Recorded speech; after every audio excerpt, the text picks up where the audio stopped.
Hey, patrons, Ooh. welcome to this exclusive top 50 update for the month of May. This is Zach, joined by Bob and Nick.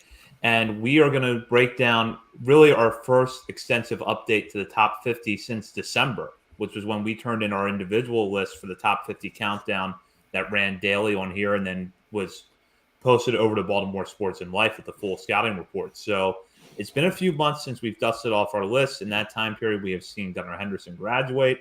And if you go back to when the original lists were put together, we saw Daryl Hernandez, who was a top 15 prospect, traded to Oakland. So the results are we have a new number one, which we'll get to in just a moment. And we've got some guys joining the list, and we have some guys coming off the list. And Bob made an interesting observation before we hopped on air here, which is that it's the most players the three of us have ever had ranked for a top 50 in the 3 years we've been doing this. Yeah, it was a very interesting list to put together. Usually it's pretty clear at the top, and then there's kind of like small, it's kind of, I don't know, it was just really close all throughout the entire list. Like the top two were pretty clear, then it was like 1 point difference between 3, 4, and 5, and then there was some ties and some tiebreakers and an actual tie. And yeah, there was 58 players included uh, on all of our lists. 57 was the previous high, so just shows the depth of the system. And I think we were talking about like numbers 3 to 12 are pretty much could be interchangeable depending on the week and just what you think about certain guys. So yeah, I think that depth of the system is really starting to show itself. And as these top end guys graduate, it just makes it all the more fun to determine who should go where on these arbitrary rankings. We'll jump right into the top 10 now. And number one is right handed pitcher Grayson Rodriguez. He has been so close to that number one spot since we started this podcast back in 2020, but he always had Adley Rutzman in front of him.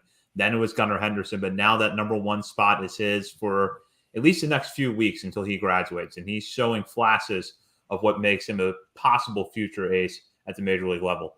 Number two, it should be no surprise that it's Jackson Holliday, the number one overall pick in last year's draft, who cruised through Delmarva and is now the youngest player in all of High A. At number three, Joey Ortiz moves up 5 spots from our previous top 50.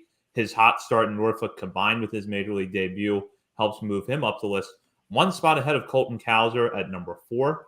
That's followed by Kobe Mayo 5th, DL Hall 6th, Jordan Westberg 7th. Heston Kjerstad is now in the top 10. He is now 8th on this list, ahead of Dylan Beavers at 9, and then Connor Norby at 10th. So again, the top 10 of this ranking is really deep. I think that you can make a case that anyone in the top 13 of this list could be in the top 10 or the top 14, which we'll get into in just a minute. But I'll start with number one, and that's Grayson Rodriguez. Nick, we're now a few starts into his major league career. There's clearly some rough patches that he's going to have to work for, but even in his worst starts, we're seeing flashes of a possible ace. So, did you have him number one on your list? Yeah, he's consensus number one here. I mean, I honestly think there's an argument you could make to put Jackson Holliday at number one. But I mean, Rodriguez is there. He's in the major leagues now. He's even when the stuff is off, he's still getting strikeouts. Like you said, he's flashing that stuff as a potential ace. Is he going to be the number one starter on this team 5 years from now? I don't know, but I do strongly believe he's going to be a very prominent major league pitcher for a very long time in this organization. So, yeah, the changeup is turning into a golden pitch for him. Even the Keith Law jokes aside, I mean, I saw a lot of people, even when he first came up, a lot of people are like, yeah, that changeup is lagging. Yeah, it doesn't look that great. It's fringe average, I think. Even like Lance Brosdowski was kind of like, he once called Grayson Rodriguez's changeup a unicorn pitch. And he was like, I think it's like an average changeup right now. Now it's all over pitching ninja. Yeah, he's settling in. He's doing exactly what we figured he would do in the major leagues. Yeah, exactly. I don't know what it is about him and the early goings of the spring and the season that he kind of just needs that, I guess, that routine and going out there every 5 days to really lock in and get comfortable. But it just seemed like last year, even though he had great results at AAA, like he was just seemed slightly off in the beginning of the year, and then he kind of got comfortable and then dominant. So I think we're seeing that now. He found the changeup. I feel like he found the slider a couple starts ago. The fastball's been good. The curveball is more of a get me over a little bit right now, but I feel like by the end of the season, he's going to be clicking on all cylinders, and then hopefully he can retain that over the offseason. But yeah, he's the number one for now, since might as well. He's going to be off the list most likely next month, so let's give him that number one spot for the time being. There was a strong argument for Jackson Holiday to be number one, and I'll admit on my personal list, I did have to think about it. I thought, Holiday might be the guy that has the higher ceiling at this point, but Rodriguez is up in the major leagues, kind of delivering on the promise right now. So that's why I went with him in the number one spot. But it was a close call, and Holiday has earned his way into that conversation with his start to the season. Through 86 plate appearances, he's hitting 353 with an OPS of over 1,200 with 18 strikeouts against 16 walks. He's also hitting the ball in the air more than he did last year, and he's hitting the ball hard. 3 home runs to this point. He's already gotten that promotion to Aberdeen. It feels like we're now seeing possibly not just the next number one prospect in the Orioles farm system, maybe the next number one overall prospect in baseball by the end of the season. Yeah, it's inevitable that there will be an Oriole number one overall in baseball every single year. This year it will be Holiday's turn. Next year it'll be Samuel Basayo's turn. But yeah, he's unbelievable. He's so impressive, and it's kind of crazy that his brother Ethan might be apparently better. I don't know. That seems like a stretch, but I guess it's possible. Holiday, man, the growth mindset. It's a real thing because he's just setting his mind to something and doing it. He's adding the power now. You can see he's hitting he's hitting gunner bombs to opposite field. So he's playing. I actually think he's a better defender than Gunner now, let alone when he was first coming up in 2021. He's just got the internal timing down to a perfection, and the arm is legit. He's making all the plays. Sure, they're still learning to do there since he's only 19, but yeah, I don't see a flaw in his game whatsoever. Could easily put him number one. Only 5 games in Aberdeen, high A level so far, but he's got 4 walks to 4 strikeouts, and he got a home run. So I mean, he's picking up right where he left off. I'm just excited. We're recording this Monday night. Starting tomorrow night, we can watch him again since we didn't get to watch him last week and make his high A debut. Yeah, if he's not the number one prospect on somebody's list by the end of this year, he's going to be very, very close. All the hype, the steam, I still didn't even know exactly what to think coming into this year even. And I feel like everyone else was higher on him than we were. But now, like, you're seeing it. You're seeing exactly how good this kid is. He's special. If there is one guy in this system that's currently in the minor leagues that you would say is like untouchable, seen a lot of this discussion going on, I'd say it's Jackson Holiday. Everyone else, I'd say, has a price tag, and I would move. But Jackson Holiday, I think, he's an Oriole. He's a guy that's going to stick around. Yeah, I got that question recently in a mailbag episode, and I had to think about that. Would you move Holiday at the deadline if the Orioles are really going for it this year? And my answer was no, because Holiday is a player that extends your window into the next decade. You figure he's probably going to debut. Let's say he gets up in 2025. You got a guy that even if he doesn't play in Baltimore for more than 6 years, he's going to be the center of your team until 2030. That's really, really hard to let go of, especially when he's going to do it at a premium position like shortstop, because I agree with Bob. That's a legitimately good defensive shortstop who, as long as he doesn't fill out too much, is going to play the position just fine going forward.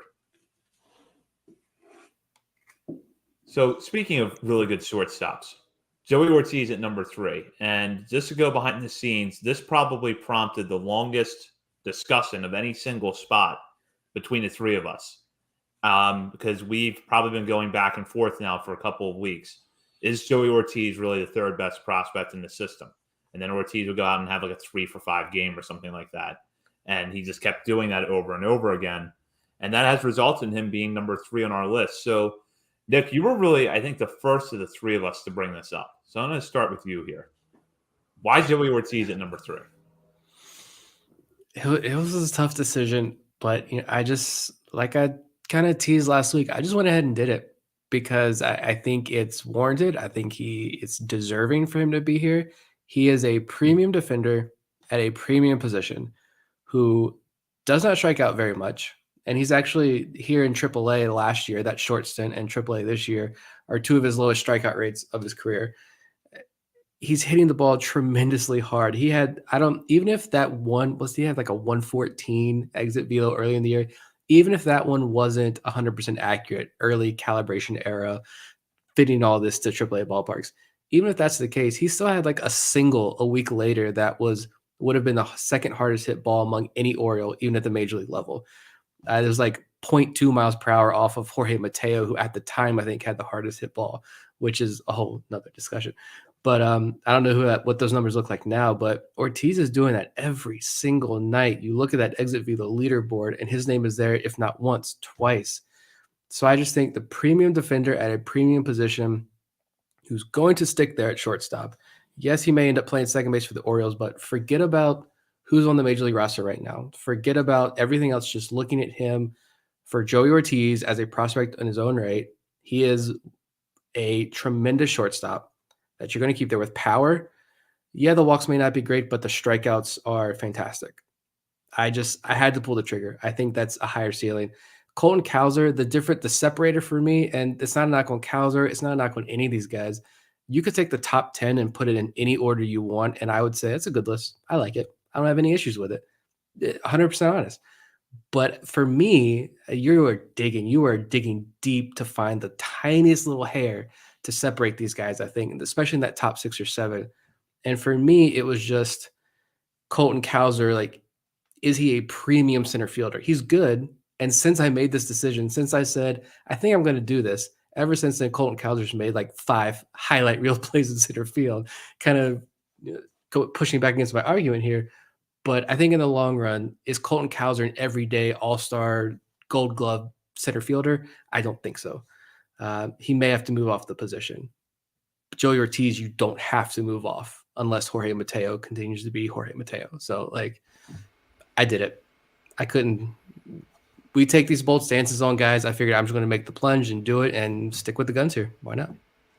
For me, his floor is so high. Like, he could literally have no bat whatsoever, and the glove and the not striking out, like that alone is enough to just make him a major leaguer for a long time. But the fact that when I saw that his 90th percentile exit velocity went from 103 last year to 109 this year, I'm like, okay, that's a meaningful gain. A 109 90th percentile exit velo is close to elite.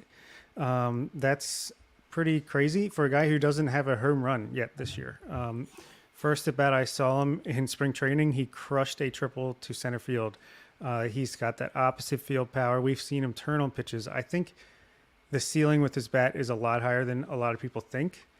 And whether or not he ever fully gets there, the fact that he can hit the ball that hard, I didn't even know it was possible. And I know we knew that he gained muscle and he gained power, but I think it's even more than we thought. So that combined had me put him at number 4 for me. We each had a different number 3.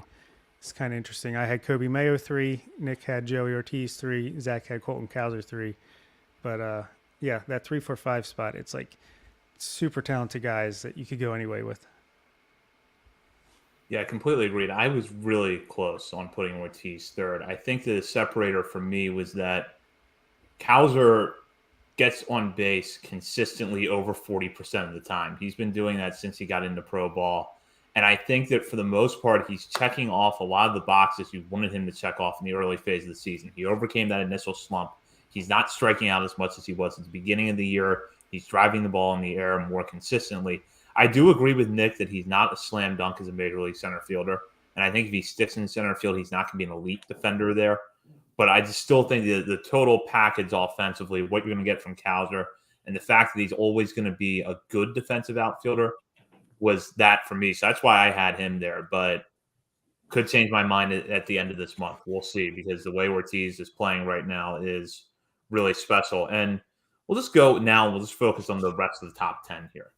Bob, just kind of starting out, like, what stands out to you when you look at this list, and maybe where do you have some things different than the end result? Let's go back to Kobe Mayo for a second. This is a 21-year-old in AA who is He's got like close to a 900 OPS. He's got 7 doubles. We know the power is so unreal. He's got a couple that just hooked foul at the last second. Like he's walking more and he's striking out less. Always a good combination there. And he's a guy that he puts the ball in play, good things are going to happen. So love to see that. And the fact that he's number 5 on this list is just, again, it, as always, speaks to the depth and the talent in the system. I'll say DL Hall, it's a little bit of prospect fatigue. It's a little bit of where's your velo, bro? Where's your swing and strike rate at that you used to have? It's still good, but it used to be elite. And hopefully, as we talked about on the main episode, as he can regain the strength coming off his back injury, maybe the velo ticks up and that can improve. Kerstad, how about, the fact that he's playing first base a lot? I think that to me, and I said this in a previous episode, like that just screams they think the bat is real. They just want to get him up towards the cusp of the major leagues, if not the major leagues, as soon as possible this year, because they buy into the bat and they're not going to worry about, exactly where he's playing until the time comes. So the fact that he could play right field, DH, first base, that's only going to help him get his bat in the major leagues when the time comes. That definitely stands out to me. I was a little bit down on Kerstad, even though I was a huge fan. I was happy to see him come back. But between the AFL spring training and the way he started this year, I think he's back to being that guy that was the number 2 overall pick. Yeah, I moved him up 3 spots on my list to number 9. So he's a top 10 prospect in the system now. I only kept Beavers ahead of him right now just because I think the ceiling could be higher with Beavers. He's faster, more athletic guy. He's still got that extreme raw power as well. But yeah, Kerstad, I mean, he's answered so many questions so far this season. And I do agree that playing him at first base so much is like, it's not because Bowie doesn't have a first baseman and they're just going to put him there. It's calculated why they're doing that. I jumped Westberg over DL Hall on my list. I had Jordan Westberg 6. Everybody knows what he's doing there in AAA. And I only knocked DL Hall because all off season, I was kind of felt like put him in Baltimore's rotation, put him in the Orioles rotation. Let's go. But I was also kind of like, the Orioles aren't going to be this good this year as they are performing. And so I thought, throw them in the rotation. And if he struggles, let him struggle for 2 months. It doesn't matter. Lots of tunes have changed since then. And I see DL Hall more as a relief guy in the long run. So that's why I kind of knocked him just a little bit, but the stuff is still electric. I like this top 10. I mean, you're looking at the number 10 prospect on this list, and Connor Norby could be an everyday second baseman in the major leagues. I mean, it's a tremendous list. And like I said, you could put Westberg at number 3. You could have Kobe Mayo at number 3. I mean, it doesn't matter. And I'd say great list. This is microscopic differences between some of these guys. It's truly tremendous. It's not just us like drinking a lot of orange Kool-Aid. This list is truly, if I don't know other systems as well, but like in how many other systems would Kobe Mayo, our number 5 prospect, be top 2? I imagine at least a couple. So yeah, that number's got to be high. And I think that as we move through this next section of the list, you're going to see a lot of guys that could be, or at least some guys that could be top 10 in a lot of other organizations. We might as well start with number 11, Samuel Basayo, who moves up 5 spots from his previous ranking. He's just ahead of Cade Povitz at number 12. 13th, we finished with a tie between Seth Johnson, who's currently recovering from Tommy John surgery, and Judd Fabian, who's gotten off to a solid start as Aberdeen's everyday center fielder. Drew Rom holds steady at 15, followed by Chase McDermott, who moves up a couple of spots to 16th, Hudson Haskins 17th, John Rhodes 18th, Luis Almeida, the prize acquisition of the Orioles' most recent international free agent class, at 19, and then Frederick Bencosme at 20. So an interesting mix of some arms that could be in the major leagues by sometime next year.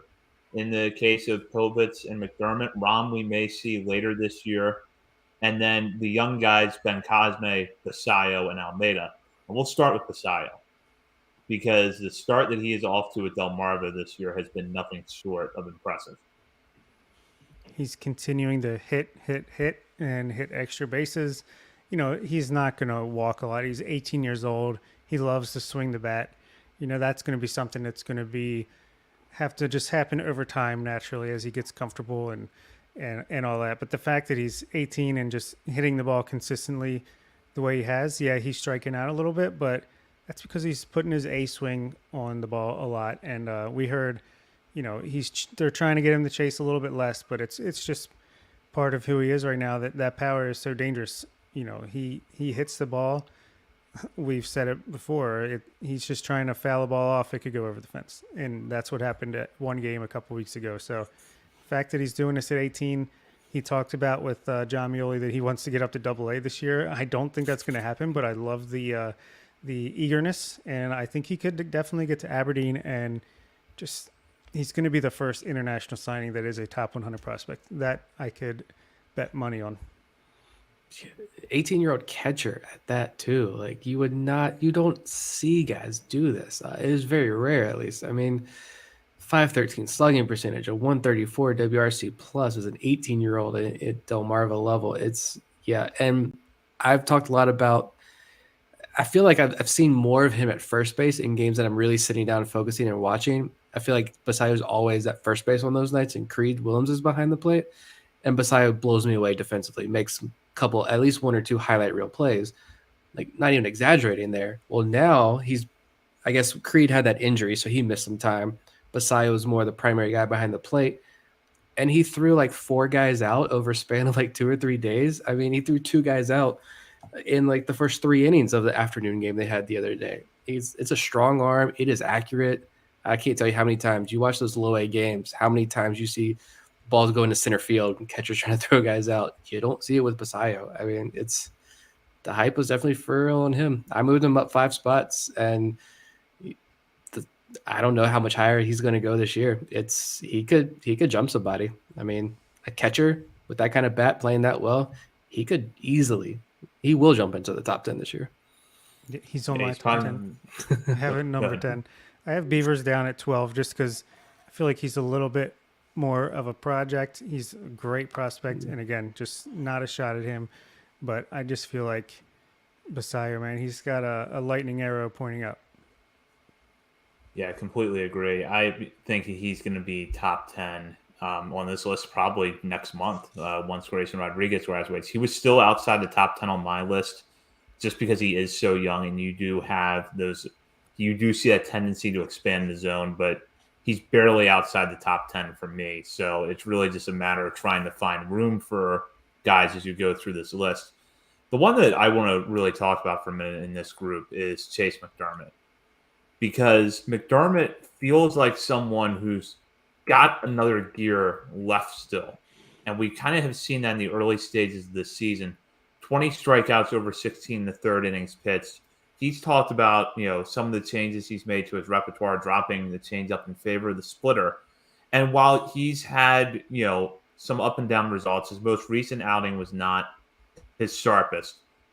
The stuff just on a night in and night out or on a start to start basis is so good from him that you watch him and you think to yourself, if he can just get the command a little bit better, especially those secondaries, he's going to be a starter in the major leagues.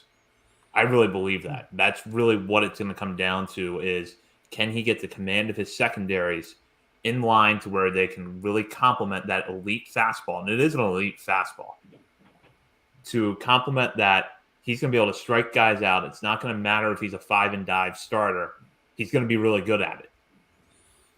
Yeah, I mean, when we acquired him, I'm like, and when I first saw him, the stuff was so good. I'm like, oh, this is going to be a really good relief arm. This is a good relief prospect. Now I'm like, it's a really good starting pitching prospect. I think just that little bit of time from when we first acquired him to now, I've gone from I think he's going to be a bullpen guy to I think he can be a mid-rotation starter.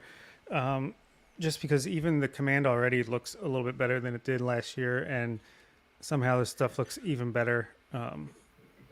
Yeah, it's crazy. They continue to be wizards when they're trading for these guys. I don't understand how they do it, but there it is. Yeah, I moved him up 3 spots on my list, and that's because kind of the reverse of Deal Hall here. I see McDermott. I feel more confident now in saying that McDermott could be a starter at the next level. and he does have that powerful stuff to fall back on if he ends up settling into a relief role. But yeah, like the strikeouts, he's still striking out more than 11 guys per 9 innings right now at the AA level. The walks are actually, they're lower compared in high A ball in Houston last year. He was walking like 5.5 guys per nine, jumped up to 6.75 with Bowie last year. It's down to 4.96. He hasn't allowed a home run yet, and he's pitching. I don't know how many of those games he's pitched. He's made 4 appearances.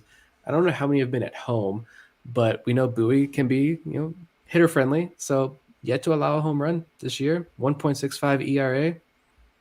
I like it. That last start that wasn't great. I mean, he was still pretty solid. Still got a lot of swing and miss. So that's what he does. He attacks guys, and he's a lot of fun to watch this year. Before we move on from this section, Bob or Nick, anybody else you want to dive into for a minute?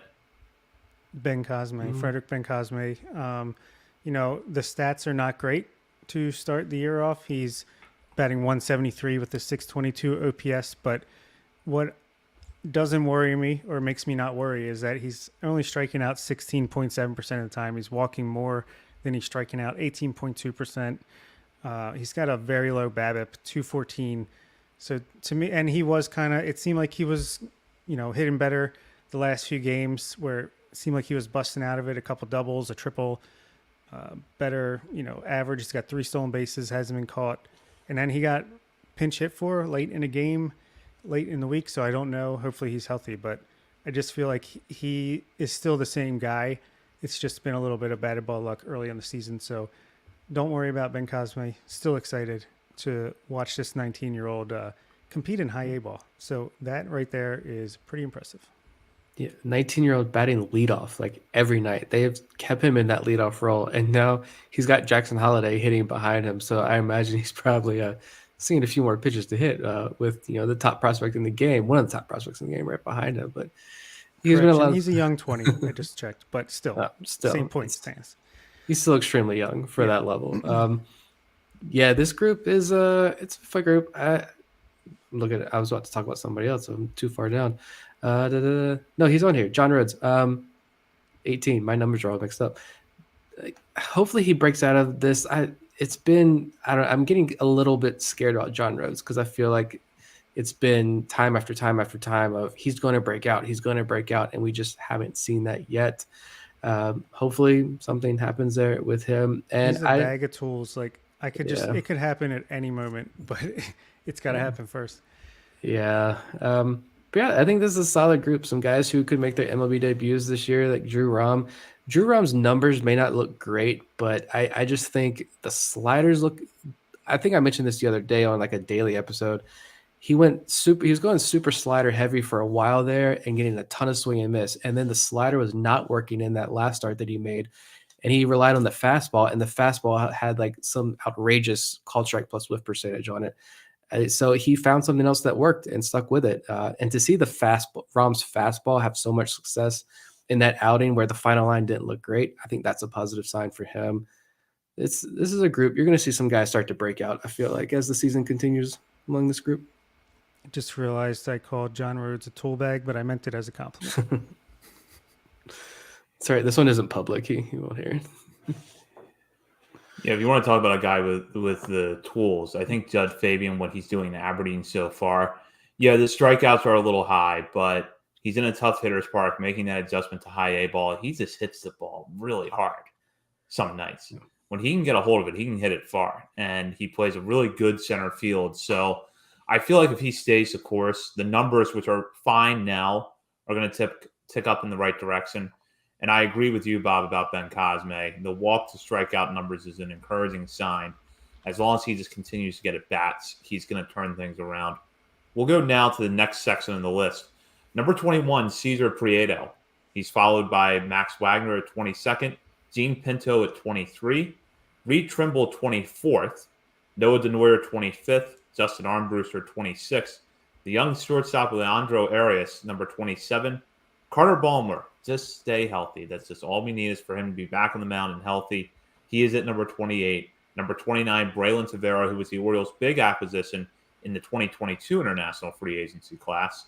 And then number 30, Ryan Watson. He stays in the exact same spot we had him on our previous list. I'm just going to start with Prieto. He moves up 4 spots, which is the biggest jump of any player in this section of the list, along with Tavera, who also moved up 4 spots. But with Prieto, we have results this season to back that up. Are either one of you buying a possible breakout from him, or do you need to see more? I'd love to see him do it for more than just the month of April. So last year he was fantastic out of the gates as well. Then he kind of slowly did a little bit worse as the year went on. So let's see how it goes. I mean, he's got a 6.1% walk rate, which is actually pretty significantly higher than his walk rates last year between high A and double A, and 6.1% strikeout rate, which is he already didn't strike out much, like 15% of the time last year. That's obviously even way better than that. So I think he came in stronger. He hasn't exactly translated that into power yet. He's got a 092 ISO, 1 home run, 4 doubles, 3 stolen bases. But I'm buying him more than I was in the fall league. Like at that point, I was like, they're showcasing him for a trade, or I don't know about this guy. But hey, he came in, he knew what he had to do, and he's done it so far. He's just got to sustain it. I still just don't know what to think. Like, it's good. It's fantastic. He's one of the offensive breakout guys here in Bowie. You know, that Bowie lineup, you watch these games some nights and it's like Kerstad, Mayo, Prieto, and then it kind of like the top 4 guys in that lineup are fantastic. And then it really kind of drops off. But Prieto sitting there at the top of the lineup most nights, getting on base, 355 average, 402 on base percentage. But it's like you said, you mentioned it's mostly singles. It's not a lot of power. It's where does he fit? I mean, he plays an okay second base. You put him on the left side of the infield. I saw it the other day. He made a throw, and it was like, ooh, that you can't do that, man. I don't know how you got the guy out. He makes a lot of those plays from the left side of the infield, so it's like he's pretty much strictly second base. But he hits the ball hard, but it's not over the fence power, and it's not even doubles power even. But the exit velos are good. I don't know what to make of him still, but I'm happy for him. It's good to see him perform this well. He's fighting his way. I would love to see him get up to Norfolk and see what he can do there at this point. Let's see if it's for real or not. Yeah, I kind of feel the same way. I want to see a little bit more, and I want to see how he does against tougher competition. I do agree that defensively his home is second base. I just don't see him settling in on the left side of the infield. And with the Orioles, we know that bar for versatility is very high with your infielders. So unless he's going to be an elite second baseman defensively, or he's going to hit, for much more power than you're used to seeing at that position, I think he's going to have a hard time making it with the Orioles as a pure second baseman. That said, he has done everything you pretty much could have asked for him out of the gate so far.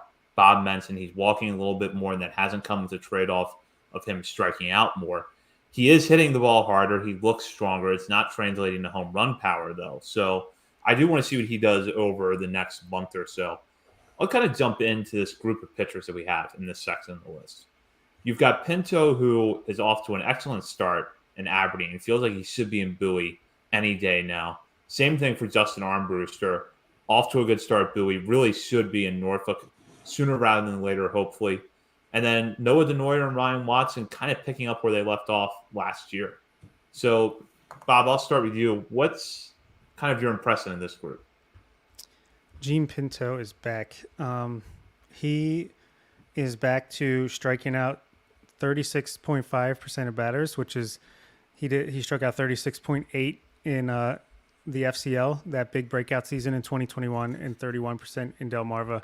That's when we fell in love with him. He struck out 26% of batters last year. He's increased that by 10.5%. His swing and strike percentage is amongst the best in all of minor league baseball when it comes to qualified pitchers. The walks are down from last year, and his 2.50 ERA is not a fluke. He's got a 2.87 FIP and 3.19 xFIP. He's not getting as many ground balls, but he's doing everything you would want to see him do. He's now 22 years old, in repeating high A, clearly ready for double A. I think it's just a matter of space and roster space when you're so deep with the talent. His BABIP is even a little bit high at 308 compared to what it has been in the past. So Gene Pinto, he might not have the velocity. The only question for me is he a starting pitcher long term or is he a multi-inning reliever? But either way, his off-speed pitches continue to improve and improve. And if he can just get that velocity up a little bit, I do think there is something really solid there. Yeah, I was joking earlier today with you guys. Like, did someone forget to send the tweet that Gene Pinto is promoted to Bowie? Because I mean, he had a lot of innings last year at High Aberdeen, and I know he's still very young for the level. Even still repeating, he's still young for the level. But let's move him up. For me, it's just an arm booster. He's pitched well, but I mean, strikeouts are down, walks are up. Look at the percentages here. Yeah, strikeouts down to like 20.8%. It was 24.8% last year in Bowie. Walks are up 6.3% to 10.4%. But I mean, he's still, guys are barely hitting 200 against him. He had a home run issue last year in Bowie. So far, that has not been a problem for him. Ground ball numbers are way up for him as well, 29% up to 43% this year.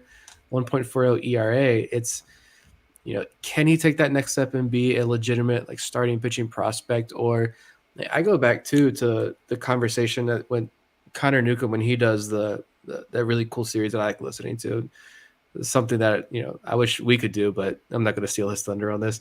After the draft, he brings in someone who's watched these guys, someone from the college team or a broadcaster to talk about the guys. And I remember the Arm Booster episode. He had a broadcaster on who said like, yeah, this guy could move quickly through your system.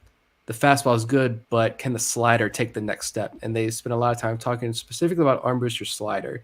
And that's a pitch that has definitely taken a big step forward this year. So, is he a fastball slider reliever, one of these more big power arm guys again? But I would like to see him get promoted to Norfolk in the near future to see just how legit he is.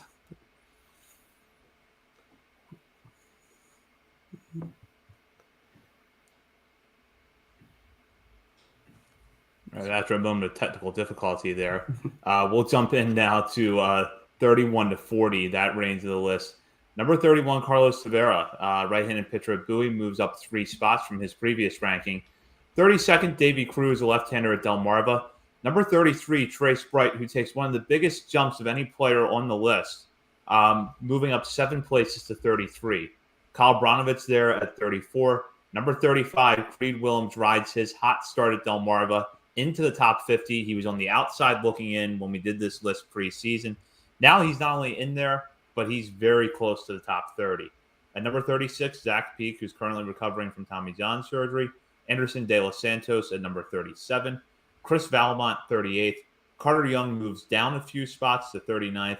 And then Michael Hernandez moves down a couple of pegs to 40th on the list. So I'm going to start by singling out Bob, because before we hopped on the air, Bob revealed his ranking for Creed Willems on his personal list. And while Bob is not solely responsible for the fact that Willems is in the top 50, he's responsible for the fact that Willems is 35th on the top 50. Yeah, I had him 25th on my list. I am 100% bought into this being the real Creed Willems. I think the jump is real. Just to get my own back here, everyone had him on their top 50. Nick had him at 42. And Zachy had him at 41. I was a little bit higher, but to me, he, first of all, just noticeably right away, he's in better shape. You could tell, he'd slimmed down, but I mean, he's got the muscle, same Creed Willems, but just in a better condition. And his walk rate went from 5.7% last year to, obviously he only has 62 plate appearances. So, you want to see double that before you really stabilize the walk rate. But right now it's at 12.9%. So that's obviously a big increase. His strikeout rate last year was 27.6%. It is down to 19.4%. His ISO is like triple what it was last year. And while he's a 412 BABIP, he's not going to hit like 350, 400 all year long. But to me, this is a guy who is clearly just something's locked in. The walks the strikeouts, the power. I think they're for real. He's in better shape. He's good behind the plate. He can DH, play first base. And let's not forget, he's still 19 years old. You know, he struggled a lot last year, but he was like 18 to 19 years old. He's 19. He'll be 20 in a month or so. I think it's almost like Daryl Hernandez when he repeated Delmarva. Obviously, he didn't struggle as much as Creed did, and he didn't perform as well as Creed has so far. But I think repeating that level has really done a number. It's like the guys talked about Matt Blood and Kobe Perez that some of these guys repeating Delmarva are going to see big jumps, and here you go. Here's one of them. And I think he'll be in Aberdeen before too long. It's what he's doing is tremendous. And for me, the thing that sticks out is the strikeouts. He's not striking out a ton, which is extremely impressive. They could move him up to Aberdeen soon if they want to. I imagine with catchers, the decision is a lot more difficult. But even if you move him up to Aberdeen, you can still have you got Silas Ardoin and Adam Retzbach up there. Retzbach's hitting well. Ardoin on some national list is a top 30 prospect in the system. But like Retzbach plays the outfield. You got first base DH. You can get all three of these guys enough playing time. I hope Creed Willems within the next month gets promoted to Aberdeen, because you have to imagine, like, I'm sure defensively there's a lot he can work on, but like offensively with that bat, he's reaching this point of what else is he going to do? He's got to be challenged more at this point. So it's cool. I did have him at 42. It's cool to have him back on this list. I feel like he was fairly high on my list last year, and then just I don't know. I've always been so up and down with Creed, but now like you can't fight this. You can't fight this anymore. He's demolishing the baseball. He plays premier defensive. His catching abilities behind the plate are. You got two of the better defenders in the system behind the plate in Delmarva, and Creed is still one of them. So it's for real. Yeah, starting to see why they spent $1 million on this kid. Yeah. Willems has a really good all fields approach to the plate. He's got a good stroke to go the other way out to left field, and that's something we saw a lot of last year because he just wasn't making contact very consistently until the end of the year. So he's got that good pull power out to right field, but he can line the ball the other way when he wants to, and that's something that I didn't even realize that he had until we saw him really break out offensively this season. And offensively, he deserves to be in Aberdeen right now. There's no question about that. I think the challenge just is how do you manage the innings for Retzbach, Ardoin, and Willems behind the plate if all three are on Aberdeen's roster. And, I think Nick brought up some valid points. You could have Retzbach in the outfield maybe. You have the first base DH spots to move guys around. But I still think that the ideal would be for one of Retzbach or Ardoin to just do enough offensively to get to Bowie in the next couple of months and leave a firm spot there for Willems. I think that would be the best thing for Willems to be to go up where he's going to catch, let's say, at least 3 days a week and get used to, the game at a different speed, working with older pitchers than he's working with in Delmarva right now. I think that would be great for him. And even if, he has to continue to hit 400 against Carolina League pitching for the next month, long term, I think that would pay off for him. I've seen Trace Bright here though, to kind of move on to another player here, and I moved him up 7 spots. I can't find him on my list. 6 spots. I moved him up 6 spots on my list at number 36. He's 33 on this list. He comes out his first 2 starts, strikes out 18 guys in 8 innings.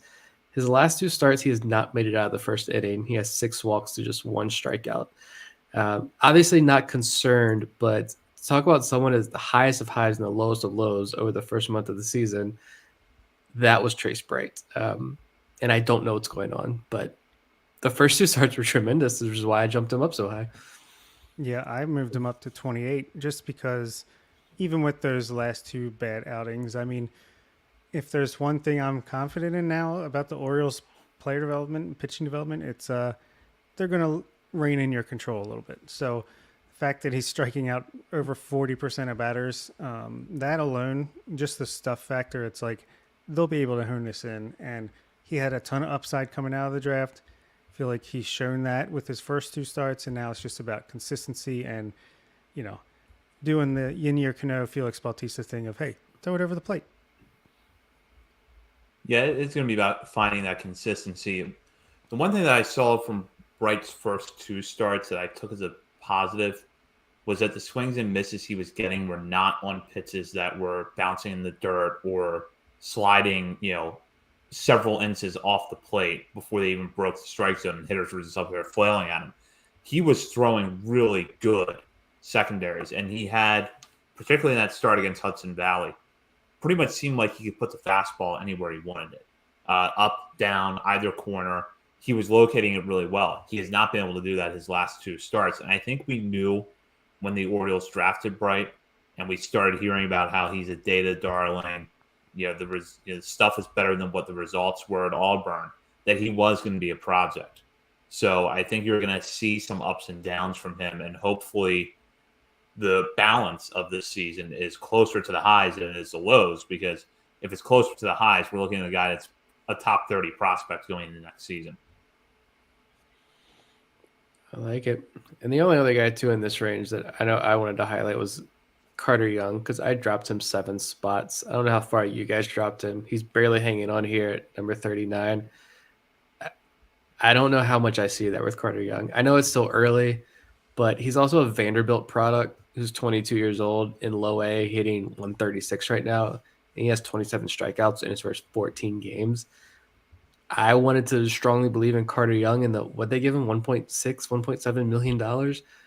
I don't know about you guys, but I'm struggling to see like even flashes of something with him down there. And I'm looking hard, but I'm not seeing much. It's a lot of money that could go towards him and Caden Grenier's culinary institute that they're going to start in a couple of years. No, I dropped Carter Young off my top 50 down to 56 on my top 100. Still the upside is still there. I just think it's going to take a while to get there. You see a ton of strikeouts. You see he can walk.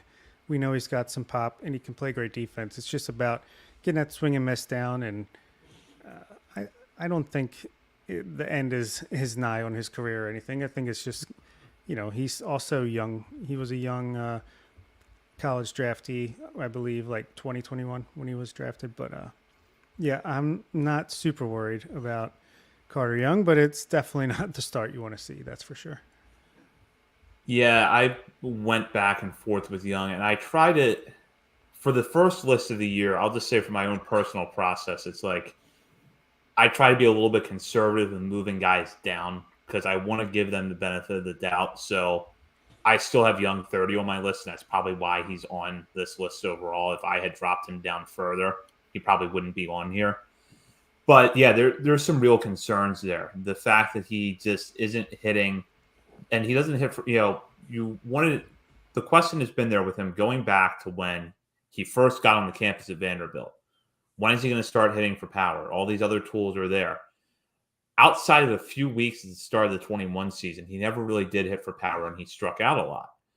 So you knew that the Orioles were taking on a project, and that's why I kept saying coming into this season, you're going to look back on our list at the end of the year, and you're going to say we either ranked Carter Young way too low or way too high. There's probably not going to be a middle ground there. And so far, it's looking like we ranked him way too high. The one positive you can take away is the walk rate. He does draw a lot of walks, but he's also striking out a lot and not hitting for really any power at all. Are we talking about Carter Young or Gunnar Henderson? No, one other guy I want to talk about in this range was Anderson De Los Santos, who just turned 19 3 months ago. And he's off to a slow start in his full season, debut, batting 176 with a 456 OPS. Not great. And he's striking out a lot more. And he's walking less, but he's still walking 9.5% of the time. To me, I just want to preach, we know he can hit the ball hard because we've had reports of that, his exit velos, and we know he tends not to strike out much and walks at a good rate historically. Again, just like Creed Willems last year, super young, and a bunch of guys that were in Delmarva last year. I mean, just be patient. I bet you his second half is going to be way better than his first half. Yeah, and I think John Mueller's pointed that out too in some of his articles. I think he's been kind of one of the lone guys to really dig into his numbers and highlight him on the media side. And he said, Anderson De Los Santos is going to have to work at each level, and he's going to have to, really pull through. to get that bat to carry him, but I'm not concerned at all about him. I think he's a guy who you keep him all year in Delmarva, and he may end up being a guy who has to repeat next year, but could be that guy who he's the Creed Willems next year. That's, we're sitting here talking about he's hitting 350 through the first month of the season down there. So yeah. And I saw Vivek's comment down there about what's Nolan McLean up to. He's been hurt for the last month, so at least we got that going for us in that draft day stuff. We'll go now to the last section of the list, 41 through 50. At number 41, Dante Williams. He's been getting a lot of national love lately for a great play that he made in Bowie's outfield, flashing the leather that has always made him kind of an interesting prospect. Number 42, Maverick Hanley moves up the spot, off to a nice start in Norfolk. Number 3, Juan Nunez, who was not ranked on our list. He was just outside the top 50 preseason. He is now in there thanks to his solid start at Delmarva. At number 44, Aaron Estrada, who I think hit like 850 or something in Dominican Summer League last year. I don't remember the exact total. He moves up a few spots, and he's one of the guys we're really looking forward to seeing this summer down in Sarasota. Number 45, Juan De Los Santos does move down a spot. Juan Rojas moves down a spot, number 46. He is injured right now. We don't know exactly what is going on with him. Silas Ardoin moves up 3 places to 47. Brandon Young, 48th. Again, another guy who was hurt. Number 49, Edwin Amparo, a young infielder. And at number 50, Misael Deson drops 11 spots. Deson has begun the year on the IL, so we've not seen him just yet. But I will start there with Deson. This is someone that we've been high on at various points, but then we saw him really struggle at Delmarva last year. And although we haven't seen him yet this season, it does feel like there's a little bit of urgency just because not just of the depth of outfielders in the Orioles system, but the depth of outfielders in the lower levels. Some of the outfielders at Delmarva are off to good starts. And you know that when the draft rolls around, the Orioles are probably going to pick up college outfielders are going to drop right into Delmarva's lineup. And the FCL is going to be loaded with outfielders for the Orioles this summer as well. So yeah, it's again, he's a lot younger than you probably think, just because you've heard his name now for a few years. The potential is clearly still there, and we've seen how some of these guys can improve from one off season to the next. The thing that gives me pause is that when did this injury happen? And did he even have a chance to work on things in the offseason? That's my only question. I want to see him get healthy, get back in, and see what he's done to try to improve his game before I really make a decision one way or the other. Yeah, I dropped him off my list just because, we don't know what the injury was. And, I mean, you've seen, like, Elio Prados, he's cooled off a little bit, but, I mean, he's taking control of this outfield. Douglas Hodo, we just talked about on the main show, is having a really good season. Steven Acevedo came out of nowhere through the first couple weeks of the year and I think surpassed Deson a little bit, even though Acevedo looks like he's cooled off a lot here. You also have Trenton Craig, who's on the IL ahead of Deson. It's tough to see when he comes back, if he comes back anytime soon. Like, where's that playing time going to come? I don't know. It's just, what is the injury? How long are you going to be out for? And is he going to get a chance at all to prove anything this year? I just don't know. He's got so much potential. He's 6'4", like $160, soaking wet. I mean, he's got so much potential physically and with his skills on the field, but it's just, we haven't seen it. So, well, I go back to those interviews we had last year with Sam Jelinek and Daryl Hernandez, and both of them talked about how Deson may have been Delmarva's best player. And when he was on, he was, you could see that kind of 5-tool potential. Unfortunately, outside of one stretch, I think he had like in June or July, he just wasn't really on at all last year. So I was really hoping for him to get on Delmarva's roster and have the kind of start that we're seeing from Creed Willems, where it's just like, okay, he's got it now. Things have clicked for him. He's hitting. He's a great defensive outfielder. As soon as one of the guys at Aberdeen gets promoted, which is inevitable that someone in that group is going to go to Bowie, Deson's going to go up to high A. And he's going to show why after the 2021 season, not just us, but a lot of national outlets were so high on him. And he's still only 20. Yeah, he's still only 20 years old. So if he can come back and put together some at-bats to close out the year at least, or get a month or two worth of games, Again, don't know how long he's going to be out, but if he can come back this year, get his feet wet, and if he has to repeat next year again, he could still be like on a decent track. He's not going to be too far behind, at least age wise. So he at least has age going for him at this point. So looking at this top 50 or this last section in the top 50, what stands out to you guys? We have some players in here that are hurt and they were once higher on this list. You have some other guys we haven't seen this year, like Estrada. And then you have this mixture where De Los Santos is not off to the best start in Delmarva.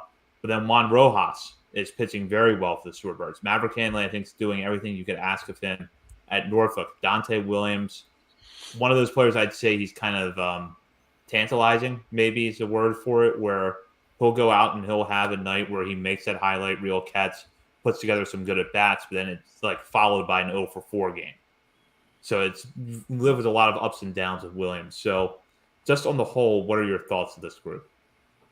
First of all, how dare you get one of the Juans confused with another one? I think you meant Juan Nunez. You said Juan Rojas. And there's Juan De Los Santos as well, who I call Junior De Los Santos a lot.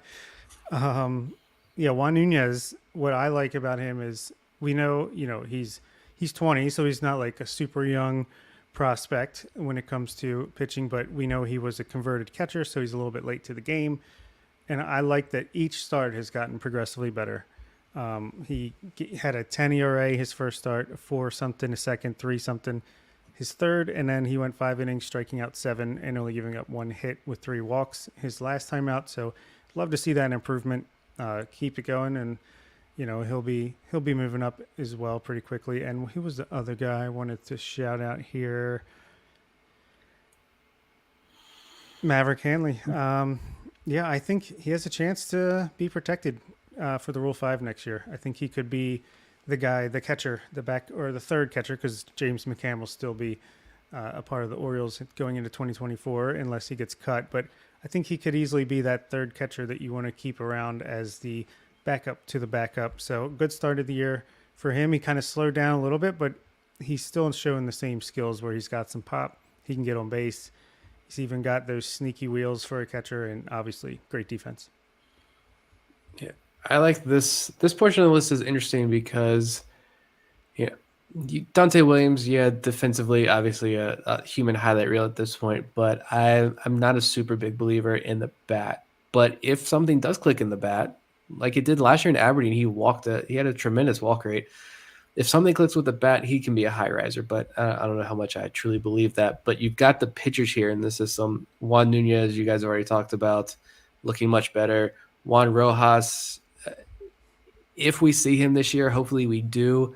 I know like Baseball America had an article where Juan Rojas was like one of the top guys at at his age level that I forget who wrote it.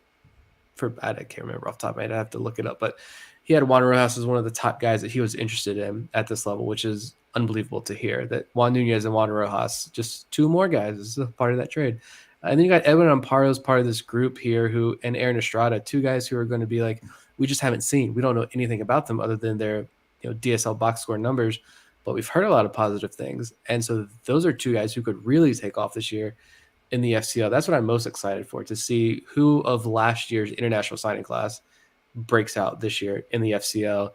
Maybe see some time in Delmarva at some point. But yeah, this is an interesting list. And this is my favorite part of the list because I think we all had very different ends to our list. And it's just kind of like what you prefer at this point. And it's cool to see it all come together, though. Yeah, can't wait till Christian Benavidez leaps over all the DSL guys. There's always going to be someone that just kind of comes out of nowhere, even though Benavidez is not that guy. He kind of got on our radar last year, but there will be somebody. And I just like to read off the 8 names that got ranked but didn't make the cut. 51, Elio Prado, who, this year he's got an 11% walk rate and a 12% strikeout rate, a low BABIP. He looks more impressive than the numbers would tell you. I think he's off to a pretty good start, repeating the level. Yennier Cano, 52. No more needs to be said about that dominant force of nature in the bullpen. Colin Burns, number 53 on our list here. Easton Lucas, 54. Isaac De Leon, Garrett Stallings, Moises Chase, and Adam Retzbach all got votes. All right, so real quick before we wrap up, just like we always do on the main show where we shout someone out, just take a minute to shout out the guys that were on your list, or if you just want to focus on one guy, it's fine. But the guy that was on your list that didn't make the overall top 50. I want to pull up his numbers here. I want to say Easton Lucas. I just talked about him a little bit on the episode. I think he's off to a tremendous start down there in Bowie. But I want to say Moises Chase. I mean, I keep bringing his name up just because I am a believer, and I think he can pull through. He's only 19 years old still. And right now he's coming off his last start was 4 innings, no hits, no runs. He did walk 3, but he struck out 6. The start before that, he went 4 innings and had 0 earned runs until he gave up 2 solo home runs with 2 outs in the bottom of the ninth, struck out 7. So he is really settling in. He had a lot of time in Delmarva last year. He had 59 and 2/3 innings in Delmarva last year. So he's only 19, but if he could, the walks were an issue with him last year, a major issue. But if he can get that control under control, find that command, he could be 19, just turning 20, and pitching for high Aberdeen at some point this year. I think he's trending towards that direction. I'll say Adam Retzbach. I mean, red flag central, he's striking out 44% of the time, but he is walking almost 12% of the time, and he's got a 243 ISO. He's got 4 doubles, a triple, and a homer, 121 WRC plus. Just think there's a little more offensive potential there out of a catcher, first base type of guy than I expected coming into the season. So, obviously he's only has 40 plate appearances too. So hopefully those strikeouts come down quite a bit. But I just think there's a little more offensive upside than I initially thought. I'll go ahead and shout out Yanier Cano. I did have him on my personal top 50. I had Moises Chase as well, but Cano, what he has done at the major league level has been nothing short of impressive. And what I have thought about as I've watched him is that when I was preparing for this list back in the offseason, I really tried to pay close attention to those guys that seemed like they could be up and down for a relievers. And it's like, all right, who in this group could break out? And Cano, I kept coming back to Cano just because of how good the stuff can be. And the reason that I didn't put him on was just because he's walked people his entire career. And that has been his undoing at a lot of levels. And it was a problem for him at the major leagues last year in the little bit of time that he had. So I thought, I'm just not there yet. Yet he looks phenomenal in spring training, gets off to an excellent start in Norfolk, and has carried that over to the major leagues this year. Is he going to be this dominant all year? No, because this level of success, this is almost impossible to sustain. But I think the Orioles have unlocked something here. They've taken a guy who has good stuff. They've improved the command. And honestly, if they get this for 2 or 3 years, that's a huge success story. And a guy that I think is perfectly worthy of, down the list consideration in this stacked top 50 farm system. Yeah, I love what I heard about him. Just a lot of people jumping in to analyze why he's having success. And I think I heard that between his arm angle, his extension, his release point, and like all 3 of his pitches have the same release angle or something where the batter has a really, really hard time distinguishing between them and can't get a good look until it's too late. So, doing good things with Yanier Cano. He's been a ton of fun to watch. Yeah, I just didn't even think of him as like a prospect. That's why he wasn't on my list. He was the one that I was just like, he's in the major leagues. He's also 29 years old. He's doing this. But I guess he technically does fit here. And yeah, just one of the best stories in all of baseball. I'm excited to see, because I'm sure there are plenty of people out there who are preparing to do some massive deep dives on his arsenal and what exactly the Orioles were able to do to unlock this. And it's why he's just another reason why I'm so hesitant to give up on pitchers specifically in this system at this point. Batista, Cano, he's another example. Development isn't linear. We say that 1,000 times. You never know when something's going to click. And even if it is just for 3 months, to get 3 months of a dominant Yanier Cano, and if it happens to all fall apart after that 3 months, which I hope it doesn't, it's still, you got a lot of value out of that. So it's kudos to the Orioles staff for bringing this out of him. So we do have this question from Scott, and we'll take this before we wrap up. Who do you all see outside the top 20 with the best chance to be top 10 next year? So that'd be a pretty big leap, but maybe there is a guy down in that range who could do it. If I could cheat a little bit, Ben Cosme is number 20, so he's not outside of the top 20, but I think he has a pretty good chance of doing it. But if we're disqualifying him, I would say Creed Willems, currently number 35, number 25 in our hearts. But if he continues what he's doing all year long, going into next year, and maybe he starts at Bowie as a 20-year-old, I mean, there you go, right there. So I'll say Creed Willems. It's a tough question. I would probably go with, look at guys with the highest upside here. I'll say Trace Bright. I mean, I don't know if I 100% believe it, but after this, I mean, those first two starts were just out of this world, that strikeout stuff. So yeah, I mean, if you hone in that control and he gets back to that form here quickly, which I don't have any reason why he wouldn't, but pitching, we just talked about all the pitching development in the system. If he's a guy who really latches on to what the Orioles are preaching and he takes off, yeah, he becomes an extremely interesting pitching prospect in the system. And I mean, there were others before us who said this guy could be in the major leagues. I can't remember where I saw this, but someone had said he could be in the majors in 2 years as a reliever. I mean, he's got some big believers out there in the industry. So yeah, I'll go with Bright. Yeah, Tom I think Pinto as well, just to throw him out there.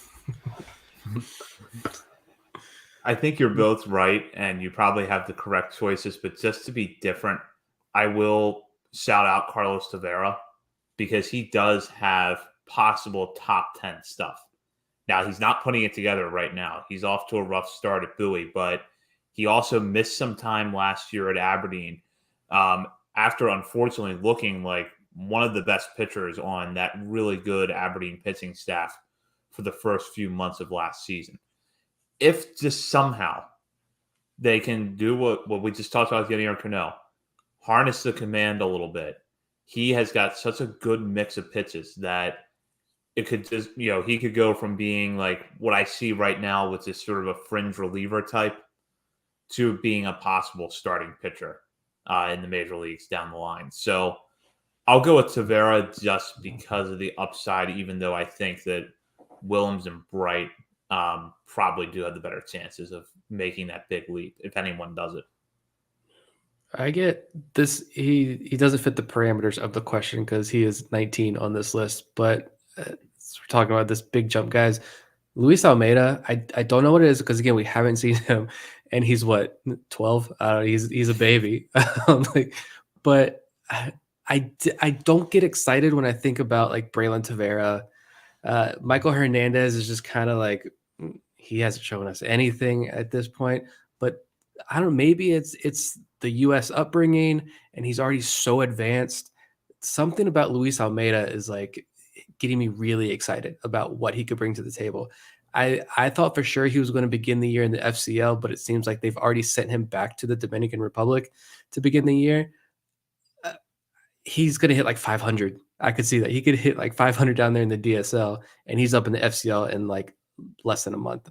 But something about his game, I'm super ecstatic to watch him take the field finally this year. I think he could be a guy who makes a super big jump into that top 10 range.